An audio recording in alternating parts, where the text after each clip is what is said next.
You have to be firm. అంటే ఇప్పుడు ఇట్లా తోస్తే పడిపోయేట్టు, లేదు ఇట్లా గట్టిగా లాగితే ఎంత పెడతామో అట్లా కాదు. Gentle gentle. ఎందుకంటే మన గమ్స్ కూడా, గమ్స్ అంటే ఏంటి, ఈ పింక్ కలర్ లో ఉంటాయి కూడా అవి, వాటిని గమ్స్ అంటారు. ఆ గమ్స్ కూడా పాడైపోకూడదు, మన టీత్ కూడా అరిగిపోకూడదు. సో ఎట్లా చేయాలి, ఇట్లా పోర్షన్ లో చేయాలి. మన బయట start from your right side, ఇట్లా సర్క్యులర్.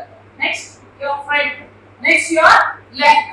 మన బయట పక్కన చేశారు, లోపల పక్కన కూడా చేయాలి కదా, అవునా కాదా? సో ఇక్కడ కూడా ఇట్లా చేయాలి, ఇట్లా ఈ లోపల పక్కన. ఇప్పుడు మనం అన్నం తిన్నప్పుడు నవ్వుతాం కదా, ఈ వెనక లోపల ఎట్లుంటాయి, పెద్దగా ఉంటాయి. So you have to brush your teeth. ఇక్కడ ఏం తిన్నా తాగినా క్లీన్ చేయండి. మార్నింగ్ బ్రష్ చేయగలుగుతాం, నైట్ ఇంటికి వెళ్ళిన తర్వాత పడుకునే ముందర బ్రష్ చేస్తాం.